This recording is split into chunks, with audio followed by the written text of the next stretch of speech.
안녕하십니까. 2023년 새해가 밝았습니다. 올해는 하시는 일 모두 다 승승장구하시고요. 건강하시고 가장 중요한 것 올해 전부 다 공인중개사 시험에서 합격하시기를 간절히 기원 드리겠습니다. 오늘은요 지난 시간에 이어서 그 물건의 이제 종류를 할 건데요. 종류가 우리 그 입문서 보면 177페이지가 보면 그 박스가 하나 있거든요. 박스. 그 박스를 보셔도 되고, 자, 이거 볼까요? 자, 물건의 종류.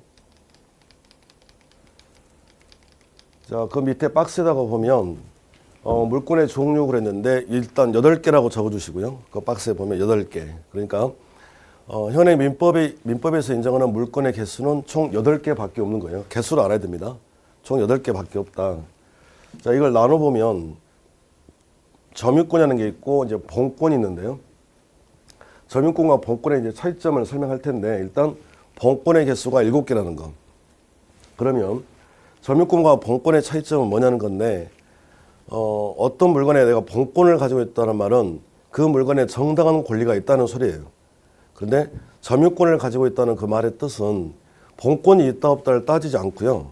어떤 물건을 가지고 있는 상태, 지배하고 있는 상태에다가 인정하는 권리를 우리가 점유권이라고 그래요. 그러니까 크게 양분해 보면 그 물건에 대해서 정당한 권리가 있습니다. 그러면 본권이 있다는 거예요. 예를 들어서 자, 을이갑집에 자, 이렇게 전세권 설정 계약을 했다. 2년짜리 계약을. 그렇다면 을은 자, 2년 동안 이 집을 사용할 수 있는데 전세권이라고 하는 자기 권리, 이걸 본권이라고 합니다. 그러니까 어떤 물건에 정당한 권리가 있다 그러면 본권이 있다고 부르는 거고요. 하나 더 볼까요? 갑토지에 자, 을이 지상권을 설정했다. 오늘 이 내용들을 다 배우실 텐데 을이 이 토지를 이제 사용할 권리가 있는 거죠. 그래서 지상권이라고 하는 자기 권리, 이걸 우리가 본권이라고 이렇게 부릅니다. 대부분의 사람들은 어떤 물건을 사용함에 있어서 그 물건에 대해서 정당한 권리를 가지고 사용하시는 거예요. 그러니까 즉 본권이 있다라고 이렇게 표현을 하십니다. 일반적으로 봤을 때. 그런데 점유권은 거의 반대되는 개념으로서 그 물건에 정당한 권리가 있다 없다를 따지지 아니하고 물건을 지배하고 있는 상태에다가 인정하는 권리를 우리가 점유권이라고 부른다는 거죠. 점유권, 이 뜻이 자체가. 개념이 좀 어렵죠. 이 점유권이라는 말 자체가. 그런데 사실은 이 점유권이라는 권리가 굉장히 좀 중요하게 다뤄지는데 그 배경을 좀 입문 과정이니까 설명을 해드리면 최초로 이 점유권을 만든 게 어디서 만들었냐면 로마 시대예요. 로마 시대. 그 어떤 일이 벌어졌냐면 그 로마 시대 때 어떤 그 시골의 농부가 농기를 가지고 열심히 이렇게 농사를 짓고 있었거든요. 근데 지나가는 사람이 와가지고 야, 그 농기구 내 거야. 달라 그런 거예요. 이렇게. 그러면 이 농기를 가지고 그 농사 짓던 사람은 황당할 거 아닙니까? 근데 지금 같으면 현재 같으면 이게 만약에 어떤 물건에 대해서 소유권 분쟁이 발생이 되면 법원 가서 이렇게 해결하시잖아요. 근데 그때는 뭐 법원이 있을 때도 아니고 시골이고 하니까 그래서 그때 이렇게 어떤 물건에 분쟁이 발생되면 그 시골의 이제 최고 어른, 촌장이라고 부르죠. 자, 그 촌장이 해결해주고 그랬는데 두 사람이 농기를 가지고 가서 그 촌장 앞에서 이제 물어보는 거예요. 다툼이 생겼으니까 해결해 달라고. 근데 뭐 상상을 해보면 뭐 연세 드신 분이 지팡이 들고 이렇게 있지 않겠습니까? 근데 그 촌장이 무슨 궁예도 아니고 간신법으로 이렇게 볼 수 있는 것도 아니잖아요. 그래서 이거 어떡하지? 해결은 해줘야 되겠는데 그래서 이 촌장이 해안을 발휘를 했으니 누구 건지 모르겠다는 거예요. 이 상태로. 이 상태만 가지고는. 그래서 그때 생각했던 게 처음에 그걸 누가 가지고 있었는데 누가 점유하고 있었던 거야. 그 사람에게 가지고 있던 사람에게 우선권을 주자. 그래서 만들어진 게 점유권이 되는 거예요. 그러니까 그러면 처음에 어떤 물건을 이렇게 점유하고 있던 자에게 우선권을 줬으니 반대 사람이 이게 자기 농기구라고 이걸 주장하려면 그게 자기 거라는 사실을 입증해서 가져가거라 이렇게 판결하는 거예요. 어떤 사실을 입증한다는 게 쉬워요, 어렵지. 그러니까 이런 문제들 때문에 우리는 소송이 더 줄어들 수도 있다 이렇게 생각하시면 되겠어요. 예를 들어서 제가 이게 지금 자, 리모컨을 가지고 있는데 이걸 내 거를 근데 우리 앞에 계신 분이 자기 거라고 주장하는 거예요. 그러면 자, 둘이 분쟁이 생겼습니다. 그러면 법원에 가는 거지 이렇게. 그러면 판사가 물어본다니까요. 그걸 누가 가지고 있었습니까? 그러면 제가 가지고 있었잖아요. 그러면 반대 사람이 자기 거라고 주장하려면 그게 자기 거라는 사실을 입증해서 가져가라 이거예요. 입증할 수 있어 없어? 없지. 그러니까 소송을 함부로 제기 못한다 이거예요. 내린 결론이 그 사람에게 어떤 정당한 권리가 있는지 없는지를 모르겠어요. 그러나 그걸 판단할 수가 없으니 지금 당장은 어떤 물건을 가지고 있는 그 상태에다가 어떤 권리를 하나를 인정하자. 그걸 우리가 점유권이라고 합니다. 그러니까 물건의 정당한 권리를 가지고 있다 그러면 본권이 있다는 거고요. 본권이 있는지 없는지는 모르겠는데 어떤 물건을 가지고 있는 상태에 인정하는 권리를 점유권 이렇게 해요. 그러면 한번 비교를 해보면 자전거라고 해보시죠. 자, 갑이 자전거의 소유자야. 그러면 얘는 이 물건에 정당한 권리가 있잖아요. 소유권이라는 권리. 이걸 우리가 본권이라고 합니다. 본권, 정당한 권리. 근데 얘가 타고 다녀요. 그러면 점유권도 있는 거예요. 이게 두 가지를 다 갖고 있는 거죠. 그런데 만약에 을이 이 자전거를 훔쳐갔습니다. 이렇게 침탈, 훔쳐갔다. 그러면 자전거가 이렇게 오겠죠. 그러면 을은 이 자전거의 소유자가 아니잖아요. 그러니까 얘한테는 본권은 없어요. 정당한 권리는 없다. 근데 얘가 자전거 훔쳐가서 뭐 하겠습니까? 타고 다니지. 그러면 얘가 타고 다닌다 그러면 점유권은 있다 이거예요. 그러니까 무슨 얘기냐면 어떤 애가 자전거를 타고 다니면 그 사람이 소유자인지 아닌지 어떻게 알 수가 없지. 그러니까 그 상태에다가 인정하는 권리를 우리가 점유권이라고 부릅니다. 자, 크게 나눠보면 자, 물권의 개수는 총 8개다. 그런데 크게 나눠보면 자, 본권이 있고 점유권이 있는데 물건의 정당한 권리를 가지고 있다면 본권이 있다고 부르는 거고 그거 본권이 있다 없다를 따지지 아니하고 물건을 타고 다니는 상태, 가지고 있는 상태에 인정하는 권리를 점유권이라고 이렇게 나누어진다 정도만 하시면 되겠습니다.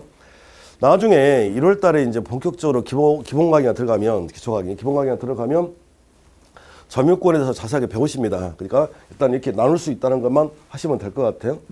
근데 본권의 개수가 지금 7개라고 했는데, 본권의 개수가 지금 이걸 이제 정리를 해 놓지 않으면 나중에 이제 여름 되고 그러잖아요. 그러면 본권 그러면 소유권만 본권이 자십니다. 그게 아니라 물건에 대해서 정당한 권리만 있으면 전부 다 본권이라고 불렀기 때문에 개수가 7개라는 걸 알아야 돼요. 다시. 왜 뭐뭐가 7개입니까? 그랬더니 자, 소유권이 있고요. 제한물권이 있는데 다시 제한물권은 다시 이렇게 나눠져요. 더 올려보죠. 이렇게. 그래서 머릿속에 기억하실 때는 876 이렇게 빼내시면 돼요. 876 동영상 보신 분들 한번 입으로 따라해 보세요. 876 이렇게 물권의 개수 8개, 본권의 개수 7개, 제한물권의 개수 6개 이렇게 됐습니다. 그러면 이제 소유권하고 제한물권은 나눠져 있는데 이 소유권을 다른 말로 완전물권이라고 하거든요. 그러면 왜 완전물권이냐? 내가 물건의 소유자입니다. 물건의 소유자. 그러면 내가 물건의 소유자니까 내 마음대로 다 할 수 있겠죠. 다 할 수 있다를 우리가 사용, 수익, 처분 이 세 가지를 다 할 수 있는 거예요. 내 물건이니까 내 마음대로 사용할 거야. 이렇게. 그리고 돈이 필요하면 팔아버리면 되죠. 처분 이건데. 자, 이거 개념을 또 잡아야 되는데 우리 민법에서는 어떤 물건을 사용을 하면 자동적으로 수익을 보는 걸로 봅니다. 물건을 사용하기만 하면 자동적으로 수익을 보는 걸로 본다. 지금 무슨 논리냐면요. 예를 들어서 제가 편의점을 하려고 상가를 임대차를 했다는 거 이렇게. 임대차 계약을. 그래서 내가 그 편의점이 장사가 잘 돼요. 그래서 수익이 발생됐다. 뭐 적자가 났다. 이런 개념이 아니라고요. 그렇게 개념을 잡는 게 아니라 어떤 물건을 사용하기만 하면 자동적으로 수익은 보는 걸로 본다. 사용하면 수익. 그러니까 자동적으로 같이 따라 붙어야 돼요. 사용, 수익이. 사용하면 수익을 보는 거다. 하나를 묶어내시고. 그러니까 쉽게 말하면 이제 사용만 기억하시면 되겠죠. 사용하면 자동적으로 수익을 보는 거니까. 내 물건이야. 그러니까 내 마음대로 사용할 수 있어. 돈이 필요하면 팔아버리면 돼. 이걸 다 할 수 있는 걸 우리가 소유권, 완전 물권 이렇게 부르는 거고요. 이제는 제한 물권이라는 말을 썼는데 내가 물건의 소유권을 가지고 있으면 다 할 수 있다고 그랬잖아요. 그러니까 근데 이제 제한 물권으로 들어오면 제한이니까 뭐 하나는 못 한다는 거지. 뭐 하나를 못 한다. 제한 물권. 그래서 소유권은 내 물건을 사용할 수 있는 권리요. 제한 물권은 내 물건이 아니라 타인의 물건을 사용할 수 있는 권리. 그래서 이걸 타물권이라고 합니다. 그래서 제한물권은 두 가지로 나눠지는데 용익물권하고 이렇게 담보물권으로 나눠져요. 그러면 용익이 뭐냐 그랬더니 사용이죠. 좀 전에 말씀드렸는데 사용하면 자동적으로 수익을 보신다고 했어요. 사용하면 자동적으로 수익을 본다. 수익. 그래서 이걸 줄여가지고 용익 이렇게 부르는 거예요. 용익, 용이나 말 뜻이. 그러면 결국은 내가 전세권을 가지고 있다. 그러면 그 목적물을 사용, 수익할 수 있는 거지. 전세권 자체는 다른 사람이 팔 수 있는데요. 그 내가 나머지 집에 아파트를 새로 사는데 그 아파트를 처분할 수는 없는 거 아닙니까? 자체가. 그러니까 자, 용익물권은 사용 수익 처분 중에서 사용 수익만 할 수 있는 거고 처분은 못해요 제한 이렇게 부르는 거예요. 이 용익물권에 세 가지가 있는데 세 가지가 자, 세 가지 전 이렇습니다. 전 이렇게. 그러면 지니까 타인의 토지를 사용 수익할 수 있는 권리. 지역권은요. 타인의 토지를 마찬가지 사용 수익할 수 있는 권리. 근데 여기는 전세권인데 이걸 지금 지세권이라고 안 했잖아요, 지금. 전세권이니까 이거 자체도 시험에 나와요. 이건 전세권의 대상은 토지와 건물을 그 대상으로 합니다. 토지 건물 전체. 그러니까 예전에 개론 문제에 어떤 문제가 출제가 됐냐면 전세권의 객체 대상은 건물에 한한다라고 하는 문제가 뜬 적이 있어요. 왜 그게 나오냐면 그냥 우리는 나머지 뭐 전세 산다 이렇게 하면 나머지 이렇게 아파트 전세, 집 전세 이렇게만 하기 쉽잖아요. 그래서 건물 전세만 될 것 같은데 그게 아니라 자, 토지 건물이 대상이다. 그러면 세 가지 아닙니까? 자, 지상권, 지역권, 전세권, 용익물권 세 가지, 전 이렇게요. 그러면 지상권은 뭐냐는 건데 자, 예를 들어서 말이죠. 지상권의 정확한 뜻은 우리 갑의 토지를 빌려 사용할 거라고요. 빌려서 사용할 거야, 빌려 쓸 거야. 근데 목적이 뭐냐면 타인 토지 이외에 건물이랄지 공작물, 수목 등을 소유하고자 할 때 이렇게 되는 거예요. 타인 토지 외 건물, 공작물 등을 소유하고자 할 때 이 토지 소유자랑 지상권 설정 계약을 하세요 이 말이거든요. 지상권. 목적은 뭡니까? 다시요. 타인 토지 외 예를 들어서 말이요. 그 조경사업을 한번 해볼까요? 을이 조경사업을 하고 싶은 거예요. 그러면 자, 갑의 땅이 나무가 잘 자란다는 거지. 그러면 을은 갑에게 땅을 사가지고 거기다가 나무를 심어서 키워서 팔면 되잖아요. 근데 갑이 이 땅을 안 판다는 거죠. 안 팔 거야 나. 그럼 어떡하라고. 그러니까 을이 갑에게 말하기를 좀 빌려 쓰자. 뭐 할 건데. 그랬더니 네 땅 위에 내 수목을 소유하고 싶어요. 이런 거예요. 이때 하는 걸 우리가 지상권이라고 합니다. 타인의 토지 위에 내 건물, 공작물, 수목 등을 소유하고자 할 때 하는 걸 지상권이라고 그래요. 필요할까요? 안 필요할까요? 필요하니까 만들어냈겠지. 무슨 얘기입니까 이게? 자, 예를 들어서 갑이 이런 임야가 있다고 해보세요. 이런 임야가. 그런데 여기 자 SK텔레콤이 있어요. 자, SK텔레콤은 통신회사잖아요. 그러면 이게 통신회사니까 이게 생명은 이게 통화 빵빵 잘 터져야 되겠지. 그래서 웬만한 건물 옥상하고요. 산 정상에 가보면 이게 안테나, 기지국이 있는 거예요. 기지국. 그러니까 예를 들어서 말이죠. 여기다 기지국.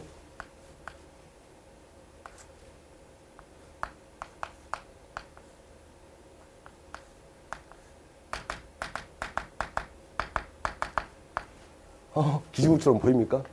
그냥 기지국으로 해주세요. 자, 그러면 SK, 형 이상한데. 자, SK가 말이죠. 이런 기지국 하나를, 이렇게, 기지국 하나. 자, 이걸 소유하고 싶더라, 이거 이렇게. 그러면 꼴랑 이 기지국 하나 여기다가 소유를 하고 싶은 건데, SK가 이 임야 전체를 이거 산다? 이거 말이 안 되잖아요, 이게. 그러니까, 네 임야 여기다가 이 정도만 내가 빌려 쓰자. 이 공간만. 뭐 할 건데? 그랬더니, 안테나 하나 소유하려고. 그러면 이때 SK랑 갑하고 하는 게 지상권이 되더라. 이걸 지상권이라고 합니다. 하나 더 볼까요? 우리가 이게 서울에 있다가 저 경기도 쪽으로 가다가 보면 이게 논이 날지 이게 밭이 나올 수 있는 경우가 있는데 예를 들어서 말이죠. 갑이 이 논의 소유자라고 해봅시다. 이게. 근데 예를 들어서 한전이 말이죠. 한전이 여기다가 송전선을 이렇게 설치를 하고 싶어요. 그러면 여기다 송전선을 이렇게 설치하고 싶은 거야, 이게 전선을. 그러면 그냥 할 수는 없잖아요. 여기다가 이렇게 전봇대를 세워야 되겠지. 전봇대 이렇게 전봇대. 이렇게. 자, 이거 송전선이 되는 거고. 이렇게. 그러면 지금 어떤 형태가 되는 거죠? 갑의 토지 위에 자, 한전이 이 전봇대를 지금 소유하는 형태 아닙니까? 이때 하는 계약을 한전하고 갑하고 하는 계약이 지상권이 되더라 이거예요. 자, 결론이 뭐죠? 결국은 지상권이니까 타인의 토지를 빌려서 사용하는 권리인데, 빌려 쓸 수 있는 권리인데, 목적이 타인 토지 위에 내 건물이랄지 공작물이랄지 수목 등을 뭐 하고 싶을 때 소유하고자 할 때 하는 게 지상권이 되는 거예요. 이걸 지상권이라고 합니다. 자, 이번엔 지역권. 지역권. 역시 앞에 지가 붙었으니 타인의 토지를 빌려서 사용할 텐데요.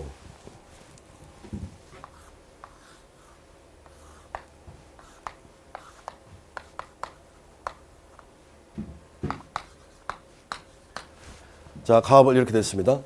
자, 여기 보세요, 여기. 자, 을은 여기가 통로니까 이렇게 나가시면 돼요. 근데 여기는 절벽이야. 가압은 이렇게 나갈 데가 없는 거지, 이렇게. 이 상태. 여러분들, 앞이 보이지 않는 사람을 우리가 뭐라고 하죠? 앞이 보이지 않는 사람들을 맹인이라고 부릅니다. 그래서 여기서 이게 통로가 보이지 않는 토지라고 그래서 이걸 우리가 맹지라고 그래요, 맹지. 그러면 맹지니까 통로가 없는 거예요. 그러면 여기다는 건축행위를 할 수가 없는 거지. 건축해봤자 허가가 안 나올 거잖아요, 이게. 그러니까 통로가 없는 거야. 가치가 없는 거지, 토지로서 가치가. 그래서 갑이 을에게 요구한다, 이래. 요구한다. 자, 뭐라고 요구할까요? 이 땅 전부 또는 일부를 좀 통행로로 좀 사용하자라고 요구를 해요. 그래서 을이 그걸 들어줄 수도 있잖아요, 승. 그래서 요구한다 그래서 이걸 요역지라고 하고요. 들어준다 그래서 이를 승역지 이렇게 부르는 거예요. 요역지, 승역지. 그러면 여기에 이제 통로가 생기는 거 아닙니까? 자, 그때 하는 계약을 우리가 지역권 설정 계약이라고 그래. 그럼 여기 이제 통로가 생겼으니 여기에 이제 건축 행위를 이렇게 할 수가 있는 거겠죠. 자, 지역권의 정확한 뜻. 자기 토지의 가치를 높이기 위하여, 자기 토지의 가치를 높이기 위하여 타인의 토지를 사용, 수익할 수 있는 권리를 우리가 부를 때 지역권이라고 부른다. 그러니까 지상권하고 지역권은 똑같이 타인의 토지를 빌려 쓰는 권리인데요. 지상권은 타인 토지 위에 내 건물, 공작물, 수목 등을 뭔가를 소유하고 싶어요. 그러면 지상권 설정 계약을 하는 소리고, 타인의 토지를 빌려 사용할 건데 내 토지의 가치를 높이고 싶어요. 그러면 그때 하는 계약을 뭐라고 그래? 지역권이라고 부른다 이 소리입니다. 지역권. 자, 이번에는 자, 담보물권인데 이게 담보물권은 유치권, 질권, 저당권 이제 세 가지 아닙니까? 그런데 역시 마찬가지 담보물권도 제한물권 뭘 하나를 못 한다는 거예요. 그러면 자, 저당권 보실래요? 이걸 이미 한번 설명해 드렸는데, 예를 들어서 갑이 을에게 와서 1억만 빌려달라고 그래요. 1억만 빌려달라? 뭐 이렇게. 우리가 남한테 돈을 빌릴 때는 왜 돈을 빌립니까? 돈을 빌려가지고 거의 모셔두려고 하는 게 아니라 쓰려고 빌려가는 거죠. 그러니까 쓴다를 우리가 뭐라고 그래요? 소비 대차. 이렇게 소비 대차. 그럼 얘가 지금 돈을 빌려간 사람, 얘가 채무자가 되고요. 자, 얘가 채권자 이렇습니다. 그러면 채권자는 자, 채무자가 얘가 지금 아는 친구가 돈을 빌려달라고 하니까 빌려주고는 싶어요. 빌려주고 싶어요. 근데 솔직히 불안할까 안 불안할까요? 불안하지. 얘가 안 갚으면 어떡합니까? 불안하잖아. 자, 그럼 어떡하지? 안 갚으면 어떡하지? 불안하잖아. 그러니까 돈을 빌려주기 전에 야, 나 불안한데 무슨 안전장치 없니? 이거예요, 지금. 안전장치? 이 말을 우리가 담보라고 하십니다. 그러니까 우리가 일상에서 끊임없이 담보란 말을 사용하긴 하는데 그 영어의 정확한 뜻도 모르면서 담보란 말을 쓴다니까, 사실은요. 그러니까 앞으로 자, 담보 그러면 무슨 장치? 안전장치를 담보라고 그래요. 그러면 채권자가 채무자에게 돈을 빌려, 야, 나 불안해. 너 안전장치 가지고 와봐. 그러니까 채무자가 말이죠. 안전장치로 부동산을 맡겼다는 거예요. 그러면 이 부동산에 저당권이 들어오더라 이거예요. 저당권, 이걸 저당권이라고 합니다. 쉽게 말하면 채무자가 돈을 빌려가면서 자기 부동산을 안전장치로 담보로. 그러면 결국은 저당권의 짝꿍은 뭐라는 거죠? 부동산이야, 부동산. 그러니까 돈을 빌려가면서 자, 채무자가 안전장치로 부동산을 맡겼어요. 이렇게. 그러면 얘가 부동산을 잡아놨다가 채무자가 만약에 얘가 돈을 갚지 않아요. 그러면 얘는 이걸 경매로 넘기십니다. 경매? 그러면 경매가 된다는 말은 이제 이 부동산이 뭐로 바뀌는 걸까요? 돈으로 바뀌는 거지. 그러면 자, 이 부동산이 돈으로 바뀌었다. 이 돈에서 내가 빌려준 돈을 회수할 거야. 이 소리입니다. 그러면 채권자 입장에서는 돈을 빌려주면서 안전장치가 생긴 거죠. 이걸 담보 물권이라고 그래요. 근데 안전장치로 담보로 부동산을 잡았다면 그게 뭐 되는 거죠? 저당권이라고 그래요. 짝꿍이. 부동산, 짝꿍, 저당권 이렇게. 그러면 여러분들 우리 그 뭐 아파트를 소유하고 있을 때 뭐 대출을 끼고 한다 이러잖아요. 그러면 국민은행을 이용을 했다면 국민은행 직원이 우리 집 와 있나요?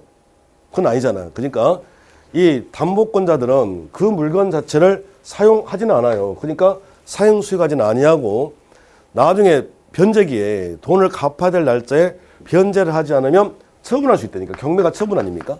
그래서 돈으로 바꿔서 회수할 거야. 이런 권리가 되는 거고요. 자, 그러면 질권은 담보물권인데 동산이 짝꿍이죠. 동상.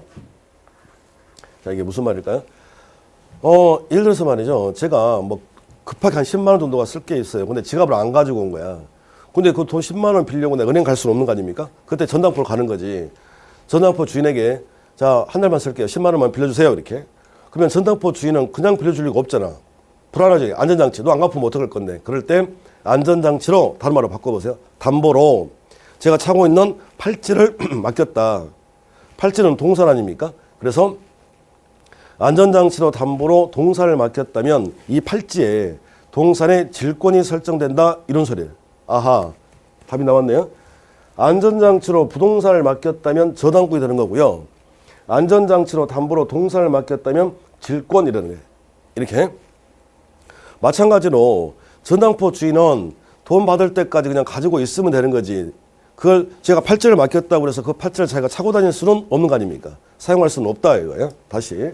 자, 하나 남았는데 유치권. 자, 유치권은 뭐냐면 정확한 뜻은 채권자가 채무자로부터 돈 받을 때까지 채무자 물건 등을 주지 않고 가지고 있을 수 있는 권리를 우리가 유치권이라고 해요. 유치권. 아마 이 동영상 보신 분들도 한 번씩은 다 해봤을 것 같은데 제 로망이 말이죠. 새해부터 이런 말이 좀 그런데 제 다음 생에 내가 태어난다면 제가 한번 해보고 싶은 게 바지를 사가지고요. 이 기장수선 한번 안 해보고 입어보는 게 소원이라니까 아주 그냥. 이번에 제가 슈트 하나 샀는데 어찌나 많이 자르던지 아무튼 그래요. 우리가 일반적으로 이렇게 옷을 수선할 때 말이야 그 얘기입니다. 유치권 다른 게 복잡한 게 아니라 옷 수선을 하러 맡겼어요. 세탁소에. 그래서 예를 들어서 제가 수선비가 10,000원이 나왔다. 그러면 세탁소 주인은 그 수선비 10,000원 받을 때까지 옷 준다 안 준다? 안 해주고 가지고 있을 거예요. 그걸 유치권이라고 그래. 우리가 남자분들 요즘 뭐 눈이 많이 와가지고 차 많이 더럽잖아요. 그러면 손세차를 맡겼다고 해보세요. 그러면 세차자 주인은 세차비 받을 때까지 그 차를 주지 않냐고 가지고 있는 거예요. 그걸 우리가 유치권이라고 합니다. 그 오다 가다 보면 그 건물 벽면에 그 프랜카드로 뭐 대부분은 노란색인데 뭐 요즘 보니까 빨간색을 적은 사람도 있더라고요. 유치권 행사 중 그거거든요. 그러니까 업자가 공사를 했어요. 그러면 공사비를 받으셔야 되잖아. 근데 이 공사비를 안 주는 거예요, 이게. 그러면 공사비를 받을 때까지 그 건물을 내가 가지고 있을 거야. 이걸 유치권이라고 합니다. 그러니까 돈 받을 때까지 계속 물건을 가지고 있을 거니까 안전장치가 생기는 거죠. 그래서 이걸 담보물권이라고 해요. 자, 물권의 개수를 전부 다 정리를 해드렸는데, 자, 해야 될 게 다시 처음부터 물권의 개수는 총 몇 개다? 8개입니다. 개수 8개 해볼까요? 자, 점유권 있고요. 소유권 있고요. 자, 용익물권 3가지 뭐예요? 시작. 전 이렇습니다. 자, 그리고 담보물권, 자, 유치권, 질권, 저당권에서 총 8개밖에 없어요. 그러면 현행 민법이 인정하는 물권의 개수는 총 몇 개다? 8개밖에 없다. 8개밖에 없다. 그러면 대부분 여름 정도 되면 우리 학생들이 저한테 무슨 질문을 하냐면, 자, 임차권은 저한테 오셔가지고 이게 임차권이 채권이라는 걸 알아요. 채권이라는 걸 알아요. 이것까지는 알아요. 오셔가지고 저한테 이렇게 말씀들을 하세요. 교수님, 임차권이 왜 채권입니까? 라고 물어보면 되니까요. 그리고 내가 뭐라고 가르쳐줬잖아요. 이렇게. 가르쳐줬는데요 이렇게 한단 말이지. 그러면 나한테 언제요 막 이래. 여기서 했잖아요. 여기서 했잖아요. 현재 우리 현행 민법이 인정하는 물권의 종류 개수 몇 개밖에 없다. 8개밖에 없다니까요. 뭔데요? 그랬더니 점유권, 소유권, 지전, 유치권, 질권, 저당권 8개밖에 없다. 여기에 안 들어가면 다 채권이라니까요. 이해가 되겠죠? 그러면 임차권은 이제 뭐가 되는 거예요? 채권이 되는 겁니다. 자, 그리고 이 임차권을 갖는 사람을 우리가 임차인이라고 부른다는 거죠. 이렇게 임차인. 그러면 임차인은 물권자일까요? 채권자일까요? 보나마나 당연히 채권자지. 너 이거 왜 하는 건데 우리가 잠시 후에 첫 시간부터 제가 말씀드렸는데 세 가지가 같은 말이다. 물권, 물권자, 물권자 청권 세 가지가 같은 말이에요. 세 가지가 같은 말. 그러면 자 물권자하면 자동적으로 뭘 갖는다고 했어요? 자동적으로 물권적 청구권을 이렇게 갖는다 했습니다. 그러니까 물권자여야 물권적 청구권을 갖는 거예요. 그러면 지금 임차인 채권자는 임차인은 물권자다 채권자다? 임차인은 채권자 아닙니까? 그래서 임차인은 직접 물권적 청구권 행사를 할 수가 없다니까요. 이게 이렇게 시험에 나온다 이 소리. 그러니까 이런 식의 문제를 풀어내려면 여기서 이거 물권의 종류를 다 정리를 해 놓으셔야 된다 이렇게 되는 거죠. 자 정리해 볼까요? 자 현행 민법이 인정하는 물권의 개수 몇 개밖에 없다. 연상해 보세요. 자 시작. 8, 7, 6으로 빠집니다. 8, 7, 6으로. 자 종류 8개. 다시 자 어떻게 해요? 점유권과 본권으로 나눠지는데 물건에 정당한 권리가 있다면 본권, 지상 봐보세요. 그럼 본권의 개수 7개니까 뭐뭐가 다 본권인가요? 소유권도 본권이요. 지상권, 지역권, 전세권, 유치권, 질권, 저당권 다 본권 그래야 돼요. 소유권만 본권인 게 아니라 자 이렇게. 그리고 내가 소유권을 가지고 있다 그러면 사용, 수익 처분을 다 할 수 있는 권리요. 자 제한 물권은 뭔가 하나를 못한다 이거예요. 뭔가를 못한다. 그럼 뭘 못합니까? 그랬더니 자 용익 물권은 사용, 수익할 수 있어도 처분을 못하는 거고 세 가지 있습니다. 시작. 전 이러시면 되고. 자 담보물권도 제한물권이에요. 제한물권. 그래서 담보물권을 가지고 있다 그러면 처분할 수는 있어도 사용, 수익은 못합니다. 이게 물권의 종류가 되겠습니다. 여기까지요. 자 고생하셨고요. 이번에는 177페이지 테마 22가 보면 이렇게 자 물권의 효력인데요. 물권의 효력.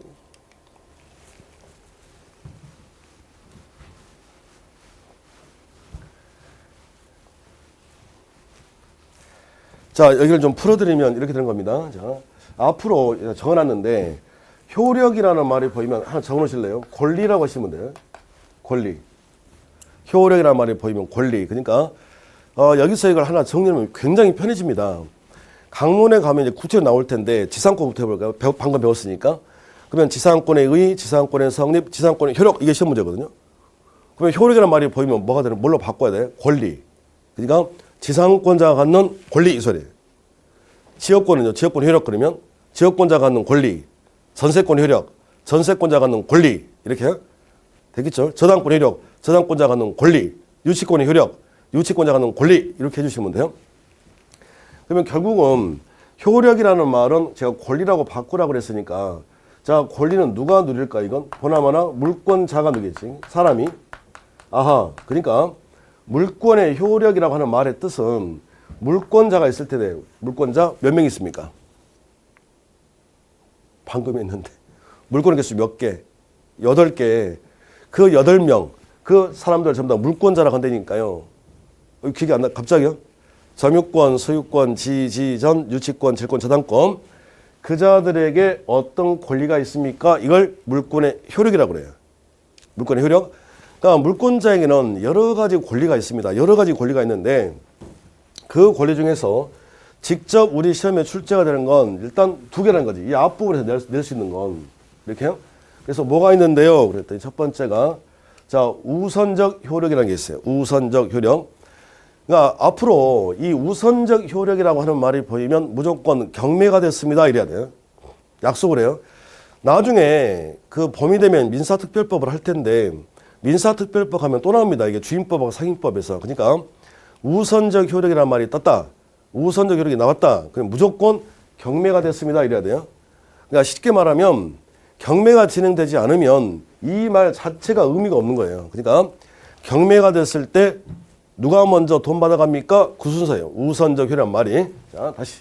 우선적 효력. 자, 물권 상호 간의 우선적 효력 이렇게 되네. 선물권과 후물권이 있다면 선물권이 우선한다. 어려운 말이 아니라 어떤 집에 1번 저당권이 있고 2번 저당권이 있어요. 그런데 그 집이 경매가 됐다니까요. 그러면 누가 먼저 돈을 누가 먼저 경매가 됐다는 말이 부동산의 도로 바뀐 거 아닙니까?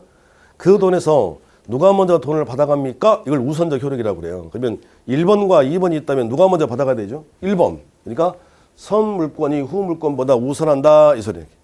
선물권이 후물권보다 우선한다 이렇게 되는 거고요. 다시. 자, 소유권과 제한물권이 있다면 제한물권이 항상 우선한다 이 소리인데 그 안전장치로 말이죠. 부동산을 담보로 잡고 안전장치로 부동산을 잡고 자 거기다 저당권을 설정을 했습니다. 근데 채무자가 돈을 갚지 않는 거야. 그래서 채권자가 경매를 신청을 했어요. 그러면 돈이 나오겠죠. 그 돈을 소유자인 채무자가 먼저 받아가야 됩니까? 저당권자가 먼저 받아갑니까? 당연히 저당권자가 먼저 받아가야 되지. 그러면 그 저당권을 우리가 무슨 물권이라고 그랬어요? 제한물권. 그러니까 집이 경매가 됐다면 소유권과 제한물권이 있다면 누가 먼저 돈을 받아갑니까? 그러면 제한물권자가 먼저 받아갑니다. 이러시면 돼요. 경매가 됐을 때 돈 받아가는 순서다. 이렇게요. 다시. 이제는 물권과 채권 사이 그랬는데 자, 이 상태에서 경매가 되면 원칙은 물권이 우선이에요.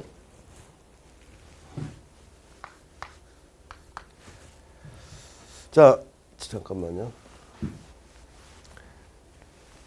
입문 과정이니까 천천히 한번 해보죠.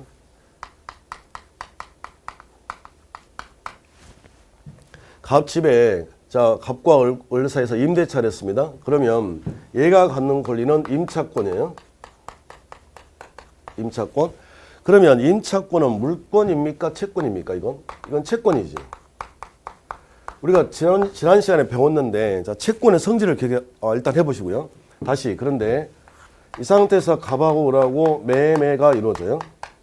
그러면 얘는 이제 소유권을 취득하시는 거예요. 소유권. 그러면 이 소유권은 이게 물권 아닙니까? 물권. 그러면 이제 성질이 자 을은 채권을 가지고 있는 거예요. 그러면 채권은 상대성. 그러니까 권리 행사를 얘한테만 할 수 있다 이거예요.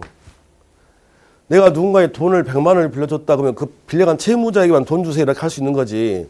다른 사람에게는 할 수가 없는 거 아닙니까? 자, 근데 반대로 자 지금 병은 소유권을 취득한 거예요. 그러면 소유권의 성질은 어떻게 된 거죠? 절대성. 그러니까 모든 사람들에게 다 주장할 수 있다고 그랬으니까 얘한테도 이거 내 거야 라고 말할 수 있고 얘한테도 이거 내 집이야 라고 말할 수 있잖아요. 그래서 지금 얘가 가지고 있는 건 채권이요. 얘가 가지고 있는 물권인데 지금 이렇게 붙은 거 아닙니까? 그러면 물권의 성질상 모든 사람이 다 주장할 수 있으니까 야 너 방 빼 라고 하면 이사를 가야 된다니까요. 그러니까 물권하고 채권 이렇게 붙으면 누가 이긴다? 누가? 물권이 이긴다 이 소리예요. 아유 선생 그렇지 않던데요. 그게 아니라요. 이렇게 되니까 세입자 위치가 너무 불안정해지는 거지. 내가 나무집에 세를 살고 있는데 집주인이 집을 팔아버렸어. 그러면 새로운 소유가 나타나면 언제든지 짐 싸서 다시 이사 가야 되잖아요. 얼마나 이게 불안정합니까? 그래서 이런 세입자들을 보호하기 위해서 만든 법이 이것 때문에 만든 법이 주택임대차 보호법이라고요. 그러니까 여기는 특별법이니까 일반 법에서는 일반 민법에서는 물권하고 채권이 붙었다 그러면 누가 이기는 거라고요? 물권이 이긴다 이렇게 되는 거예요. 물권이 이긴다. 물권이 이긴다. 그래서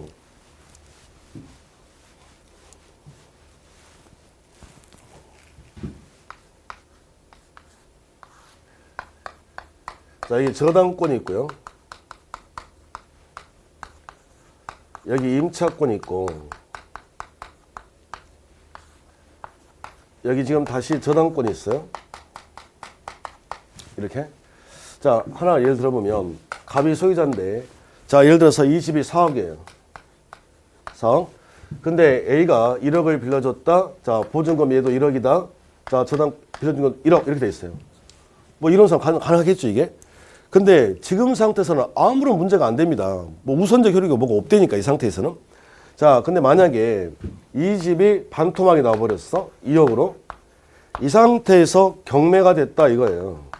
지금 이 얘기를 하는 거지. 이 상태. 그러면 이렇게 해서 경매가 되면 이제 2억을 누가 받아갈 겁니까? 이 돈 받아가는 순서를 우리가 우선적 효력이라 한다고요. 자, 그럼 첫 번째. 얘가 1번이니까 얘가 먼저 1번 받아갈 거고, 자, 2번과 이제 3번인데 임차권이 아무리 2번이더라도 얘는 채권이고 얘는 물권 아닙니까? 그럼 이 상태에서 경매가 되면 누가 먼저 받아간다? 얘가 받아간다는 소리. 얘는 한 푼도 못 받는 거지. 그러니까 원칙은 이 물권과 채권이 붙으면 항상 물권이 이긴다. 원칙에. 원칙. 자, 그런데 이긴다. 근데 만약에 이러면 불안하겠죠, 얘가. 그래서 볼까요? 자, 여긴데 만약에 자, 물권을 등기했다. 물권을 등기했다고. 그러니까 채권을 등기해놓으면 그때부터는 이제 물권화가 돼요. 뭐가 된다고요? 물권화가 된다. 채권을 등기를 하게 되면 이제 물권화가 된다. 물권화가 된다고 그래야 되는 거지. 이 말은 물권의 성질을 갖는다 이래야 되는 거지. 채권을 등기한다고 해서 채권 자체가 물권이 될 수는 없습니다. 다시요. 자, 무슨 얘기냐? 이 상태에서 경매가 되면 후수인자보다도 돈을 받아갈 수가 없잖아요. 그래서 자, 이 임차권을 등기를 했다는 거예요, 이제. 등기를 했다. 그럼 이제 물권화가 된다고 그랬더니 자, 어떻게 됩니까? 그랬더니 자, 1번은 그대로 받아가고요. 아무리 얘가 등기했다고 그래서 선수이자보다 먼저 받아갈 수는 없고 얘는 1번. 그리고 물권이 이제 화가 됐으니까 얘가 2번. 얘가 못 받는다 이거예요.